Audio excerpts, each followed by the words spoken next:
Here it is now, my conversation with director Daniel Catullo.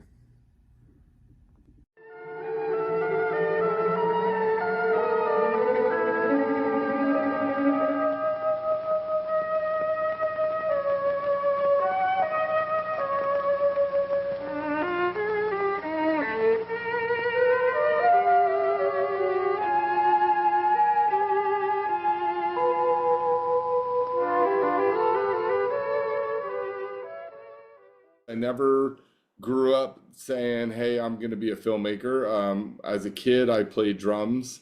So as a child, my dream was to be a drummer. And then when I went to college, my thoughts were I was going to end up being a doctor or a lawyer one day. Seriously, that was kind of where my head was at. And I kind of stumbled in the industry while I was in college, and then right after college, I started working as a stagehand and with the different bands. I kind of fell in the music industry, and right after college, I ended up on the road, and I was on everybody from Guns N' Roses, Metallica to Live, Frank Sinatra. I went out with a whole bunch of bands in the '90s, and kind of cut my teeth on the road. And right after I stopped touring in the late '90s, I moved to California, and I met a woman named Glennis Gross. And Glennis's husband at the time was Michael Gross, who was Ivan Reitman, he was Ivan Reitman's producer. So he did Ghostbusters and Twins and Beethoven and a lot of big movies. And I partnered with Glennis. I was actually going to open up a nightclub at the time. I looked at places like the Roxbury. I was looking at nightclubs around LA, and it eventually grew to saying, "Hey, why don't we try to get a theater?" And we ended up choosing a theater in Ventura. And we had that for only a very short period of time. It was a very tough time. It was kind of funny. We got in over our head there. We thought we were going to do like a $400,000 renovation. It turned into be 3 million, and because the theater was in far worse shape than we knew it was, and we had an unscrupulous landlord. It was just a crazy experience. But anyway, weren't the ownership of the Ventura Theater was short lived, and then right after that, I kind of joked with her saying, "Okay, forget about music, take me into film," and we started a film company. And this is right around 2000 and 1999, 2000, and I knew Paul Geary from when he was in Extreme because I worked with Extreme briefly in the '90s, and I remember meeting up with Paul, and I met him at what is now the Avalon here in Los Angeles, and it was called the Palace at the time. And I was there to check out his new band, Godsmack. And Godsmack was like on fire, and we kind of hung out. And I jokingly, talked about, "Hey, let's do Godsmack." And and I remember going back to Glennis saying, "Hey, you should give me some money. I want to do music DVDs now," because I don't know how old you are, but in like 2000, 2001, the music DVD business really didn't exist. It was really VHSs, and music DVDs would sell like 2 or 3,000 copies. But I had a feeling it was going to take off, and so the very first big project we did is we did Godsmack Live for the Worcester Centrum, and we were very lucky. It debuted at number 3 in Billboard, and then went to number 1 for like 16 weeks. And next thing you know, now I'm a producer, and I'm doing concert films, and we had a hell of a run. That company was called Coming Home, and I did everything from Russian Rio to Dave Matthews in Central Park to uh, Matchbox 20, Slayer. I mean, we just went on and on and on. I mean, we had a nice 9-year run on that company until 2009 when we sold everything to our investors. So, but that's kind of how I started. And the directing side kind of came in by accident because I was producing. I was only a producer for the first 2 years, and I was CEO of the company. But I started watching other directors direct, and I would see the big walls of cameras. And I remember I used to see things kind of before them, and I would kind of backseat direct my directors. I'd be like, "Look at camera 13, look at camera 4," and I'd always yell over their shoulders and drive them crazy. And I had an opportunity in 2003 to direct Etta James. It was a small show at the House of Blues in Los Angeles, and I decided to put myself in the chair to try directing. And my first show I directed, I got nominated for a Grammy, and I was like, from that point forward, I just directed everything that we did, and now here I am, hundreds of shows later. But never really, it's funny because I have a lot of director friends. Most of my director friends kind of grew up they grew up knowing they wanted to be a filmmaker. They made short films as kids, or they had formal training by going to film school. I didn't know I was going to be a filmmaker, and then I ended up being self-taught, and here I am, you know, on the directing side over 25 years later, and still doing it. And so, and I stumbled into it.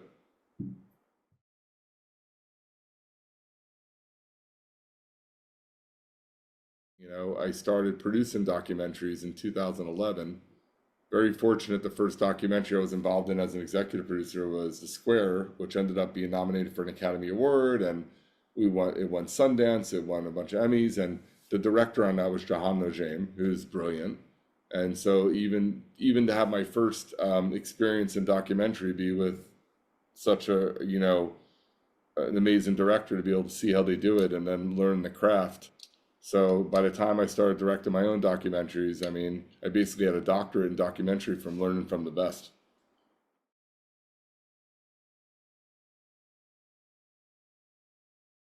I'm on my 10th life. I've made so many horrible mistakes and wrong turns in my life, and they say a cat has 9 lives. So the inside joke with us is I'm on my 10th life, and so we came up with 10 life, and also, 10 and 20 are my two lucky numbers. So I just 10 lives content because it's my 10th life. It's like I've had so many amazing opportunities in life, and fortunately for me, even when I've made mistakes and I've been kicked down, I've been able to get back up and start up again. And so I feel like I'm on my 10th. I mean, it's probably like my 100th life, to be honest with you. But, they say you only have 9 lives, but I definitely have 10.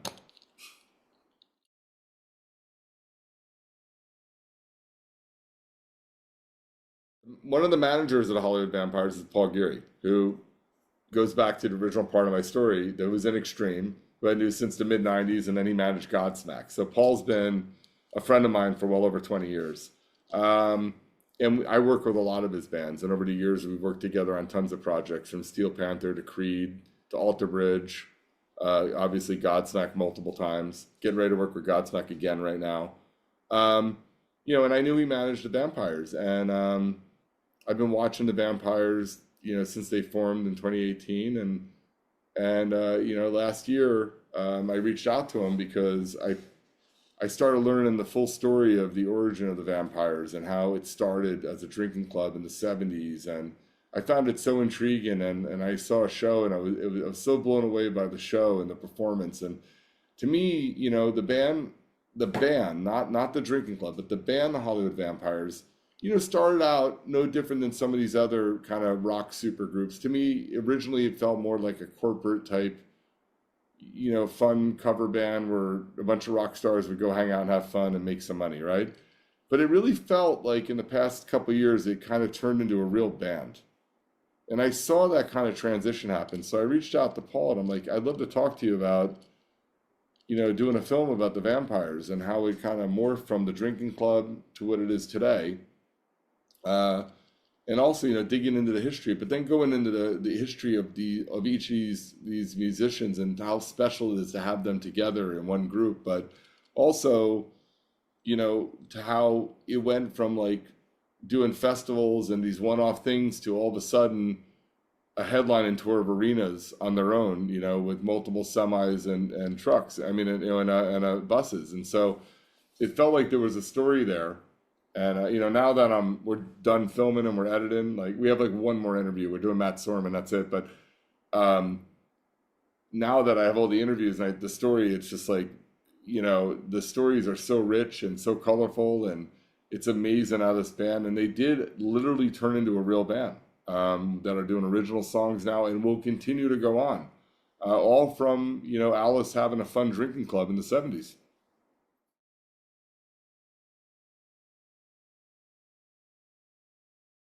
Scheduling by far. We have some pretty big celebrities in the group that have very jammed schedules, and so trying to get everybody together was always tough. But even just trying to schedule different interview and shoot days with a lot of their schedules are like moving parts, and especially like when we were filming Johnny's segments, it was in the middle of him doing Modi.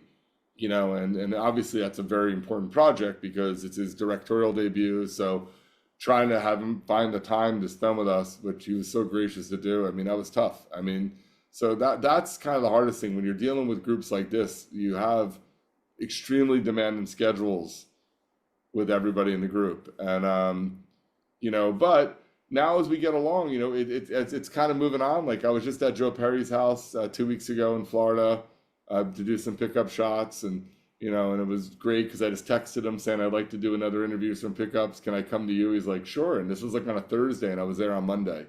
So now it's a little easier, but initially in the early days it was tough because their schedule was so crazy. They were, when we first started filming, they were on tour, so we had to deal with the tour and that schedule, and then and most of it was in Europe, so I was kind of bopping around Europe chasing them, and then after it, trying to find time to do everybody's interviews, and sometimes you do multiple interviews because as the story evolves, you might have more questions. Like we went back to Alice, like right before Johnny went to Alice's house in Arizona to do some pickup stuff. So it's been, but now that they're on tour, no one on tour, it's easy. When they're on tour, oh my God, that was like the hardest obstacle. And believe it or not, getting them to say yes. I'm still shocked that they all agreed to let me direct this. I mean, trust me, I don't take it for granted for 1 minute how cool it is that Johnny Depp, Joe Perry, Alice Cooper and Tommy like agreed to let me direct them. So it's an honor, and it's really cool when you're sitting in a room with those guys, because you just can't help but the history right there in that room is unbelievable.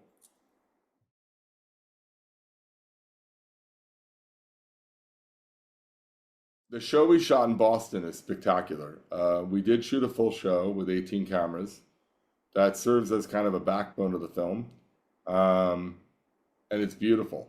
I mean, I think we really captured them, and it was cool because we could have shot one of the arenas in Europe, but there was this really cool theater that one of our producers, donated money to called the Box Center, the Wang Theater up in Boston.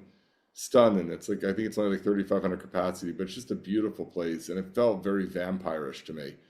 And so I convinced the band to shoot it there, and I'm glad we did it there because it's big, but it's kind of intimate. It has that kind of gothic feel, but the band just put this amazing show on, and so happy the way it came out. It's like like I've done over 300 concert specials. It's in my top five on how the concert came out. I think eventually we'll put the concert out separate so people can have that as an entirety.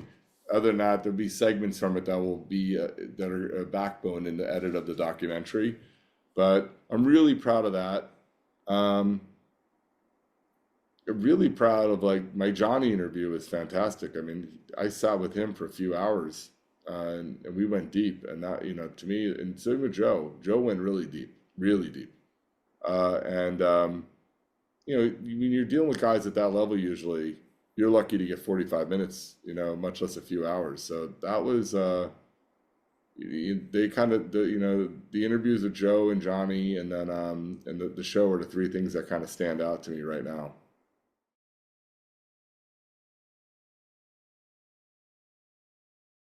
I mean, Alice Cooper was probably the biggest freaking baller of the 70s. I mean, he held court with the biggest celebrities in the world. I mean, who would have known?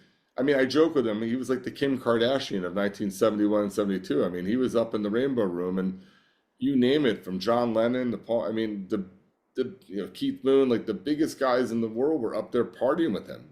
And even after, when he kind of sobered up, he became good friends with Groucho Marx. I mean, I had no idea that Alice Cooper was such a nucleus, like with like every A-lister known to man. And so some of the stories I've learned, that was like that was a surprise. Like I was like, wow. I mean, Alice just look, if anybody knows Alice, he's the nicest guy on the planet. Like you could stop him, have a full conversation with him. I mean, he loves playing golf with strangers. I mean, the guy's the nicest guy on the planet. But I had no idea the sheer magnitude of like the clout that he had. Um, you know, I mean, back then, I don't think there was one major rock star in the world that Alice Cooper probably didn't have their phone number, that he didn't know. Pretty remarkable that that he was just so like in the epicenter of that. And I didn't know that going into this. I mean, I obviously knew about the drinking club, but I didn't know how like in the middle of this whole little world Alice was. That was pretty shocking. That kind of surprised me. And just like the fans too. We did see the fans morph. We tell the story. We watched the evolution of the band. I don't know how long you've been following the band, but we watch it. If you look at early days of Vampires videos, like especially like Rock in Rio, the fans were kind of separated. You would see all the Johnny Depp fans watching Johnny, all the Joe Perry fans watching Joe, all the Alice Cooper fans watching Alice, and then, but as they morphed and now over time, these fans have become Hollywood Vampires fans, and they watch it as a group, and they're starting to not just come to shows wearing Alice Cooper merch; they wear Hollywood Vampires merch. So I think that's been a really special thing to witness and be able to tell that story. That what maybe was kind of a hey, let's get together and do some fun shows and have fun, it literally morphed into a real band, not only internally with them, but with the fans. And that was kind of a cool thing to not only be involved in telling that story, but actually to witness it. I got to witness it firsthand. I was in Budapest. Unfortunately, it was the show that got canceled, but I was outside talking to the fans, and there were a lot of upset fans. Like when the show was canceled, they were crying. Not because of money or anything. They were crying because they really wanted to see the band. There were real fans out there. It didn't feel like Camp Freddy or Kings of Chaos or any of the other super groups I see. It really felt different. And I work with a lot of big bands. It felt like it was any other band. And so it was kind of cool to see that because I know it wasn't like that at the beginning.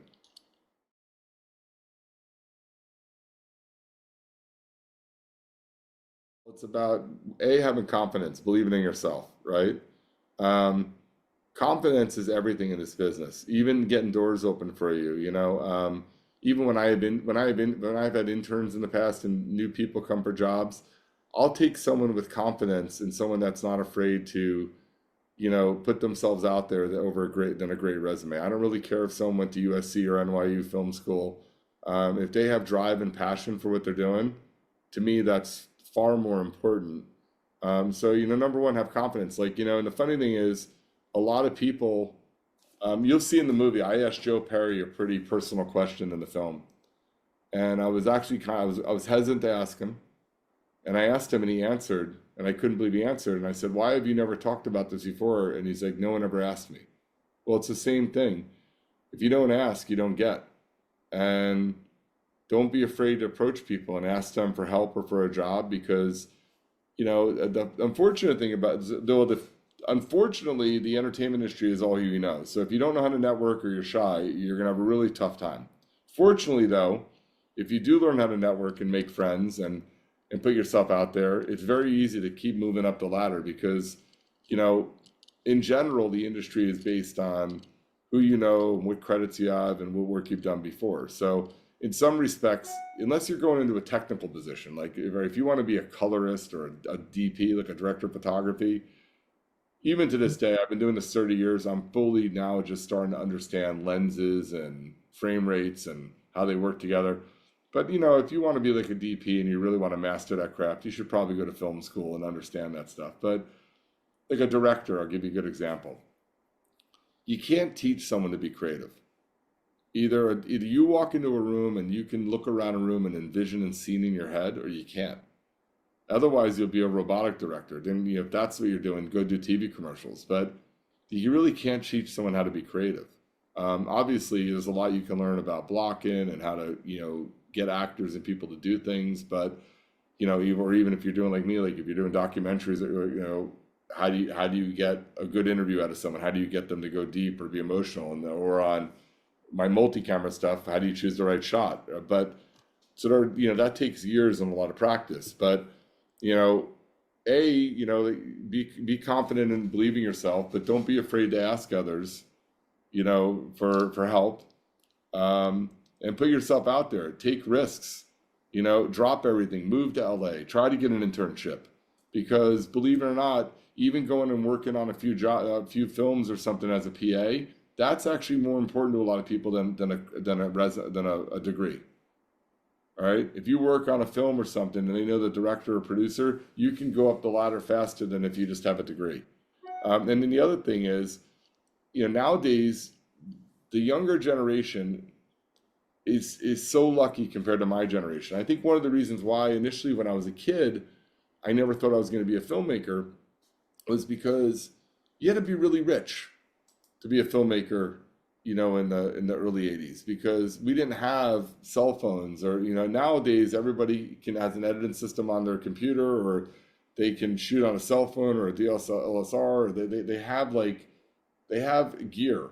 Back when I was a kid, remember the VHS camera didn't really come out until the late 80s, but when I was a kid, I mean, you'd have to have an 8 millimeter or 16 millimeter camera. You'd have to do telecine and develop, and editing was not that easy. Like, it wasn't easy to make, home film, like short films and stuff to try to showcase your craft. Nowadays, you can even edit right on your cell phone. You can make something on your iPhone and show how creative you are. So it's so easy right now to make short films and do things to really get people's attention. So I always tell like young filmmakers, like, look, especially the ones that come when they intern for us in LA. LA is a treasure trove of lots of private groups, and usually kids that are starting out in the industry they all know each other, and they all they hang out together, but they usually work together. And get involved in one of those groups and have friends. Like, if you're a director, you want to be a director, have a friend that wants to be a DP, have a friend that wants to be a writer, have a friend that wants to be a gaffer. Because what you'll do is, when you're not at work in your day job, these kids usually run out and they make short films on the weekends and at night, and then enter these little festivals and win awards, because it's the number one way to get noticed. Have a reel. I've never seen anything like it. Times have changed a lot, especially in the past 20 years, but the past 5 or 10 years, I have interns coming in, sending me reels, and I'm like, are you kidding me? Like, some of the shit I see on reels now, because everybody has a drone and this and that, I'm like, first of all, this is stuff that would have cost tens of thousands to create years ago.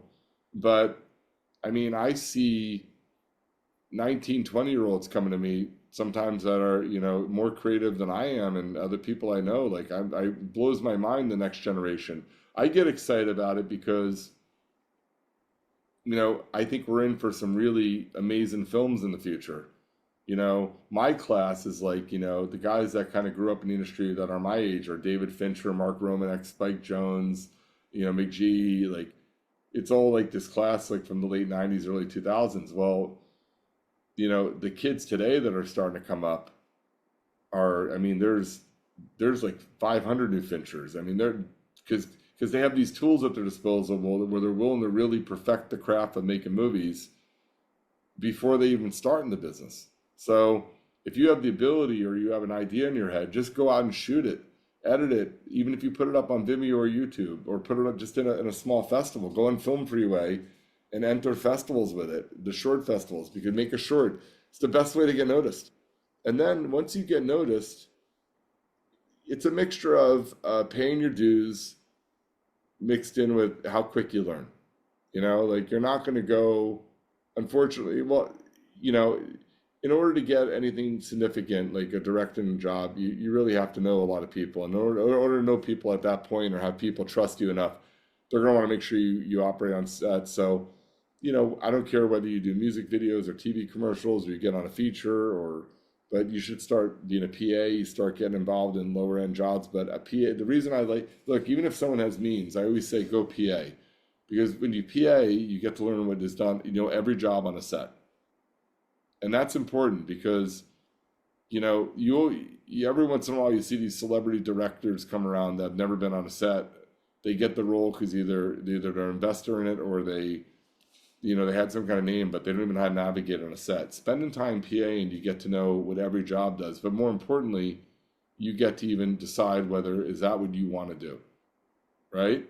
And you'll gravitate, because 9 times out of 10, someone will say, I want to be a producer, and they end up, after a time, they say, shit, I want to be an editor. Or they go and say, I want to be an editor, and end up wanting to go to director. So, that's why also when kids intern for us, we usually make them go through every department. I make everybody learn how to edit. That's another big thing of advice.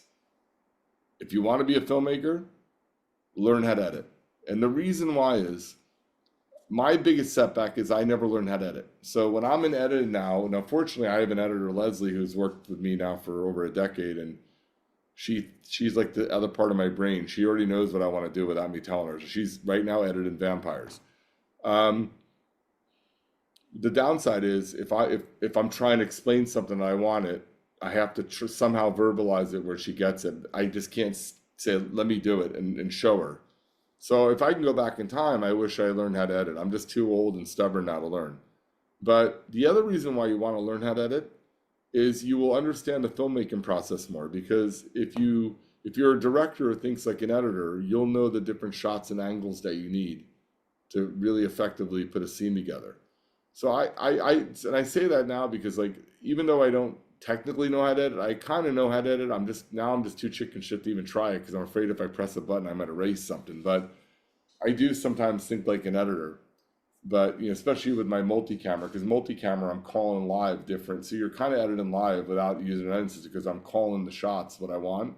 But you know, training your brain from a creative level to think like an editor, so you know the different angles and things you need to cohesively put something together, that's the biggest asset you would have as you move on if you want to be a director or producer, because you understand technically what's needed.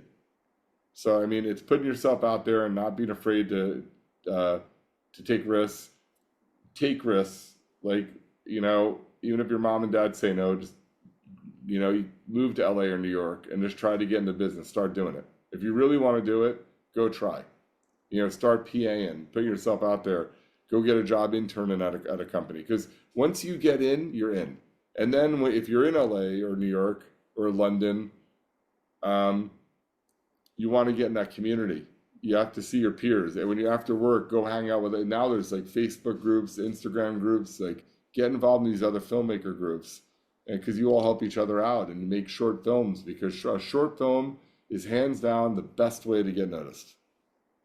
And so it's much easier today to kind of work up that ladder. It used to be, you know 20, 30 years ago, if you didn't know someone, if your mom and dad didn't know someone, you'd have to go to film school, and then you'd have to go somewhere and start this arduous process of working up a ladder, and just like, you know starting out. They used to use the term working in the mailroom. They literally in the 80s, 70s, 80s, 90s, you started out in the mailroom, and you had to work your way up the ladder that way.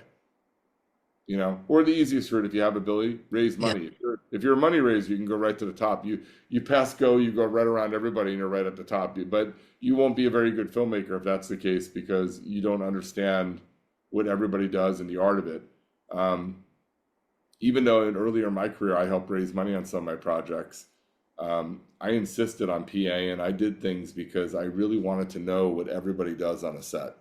And the other thing is, like, if you ever want to be like an EP or a producer or director, you have to have the respect of the crew to be able to manage a set. And if you don't know what their job is, if you don't know what a gaffer does or an AD does, or like, they're not going to have a lot of respect for you. So you have to Yeah. know what they do, and learn how to manage everybody. I appreciate that. I'm a sponge here. I'm soaking up every word you're saying. I Yeah, appreciate that.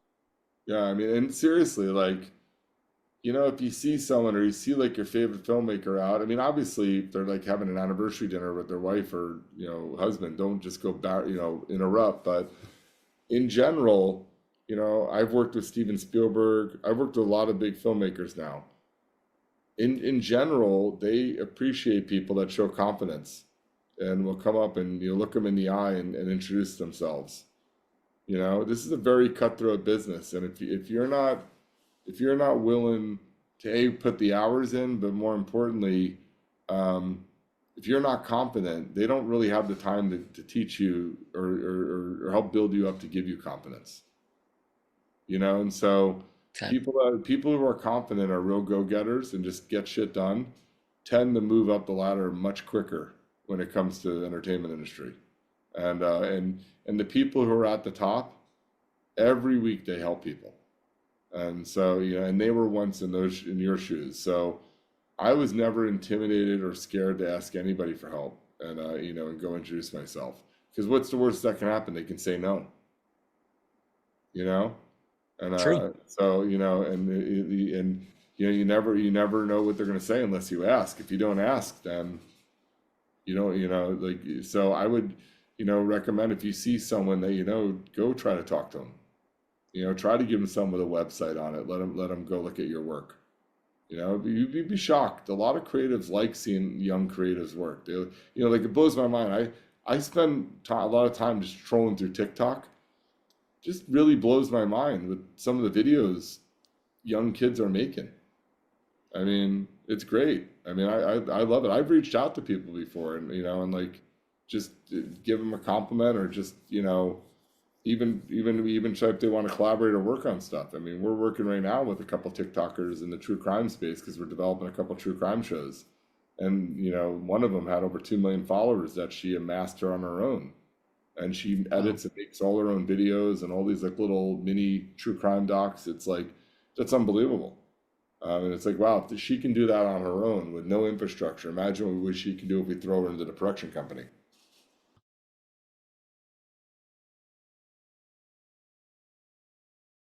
My Instagram handle is at DC3Director. If anybody ever has any questions or wants advice, I do answer my DMs, so people can always DM me, and I'm Okay. always happy to give advice and stuff. If anybody is in LA, they can hit me up, and I'll see if I can connect them with people.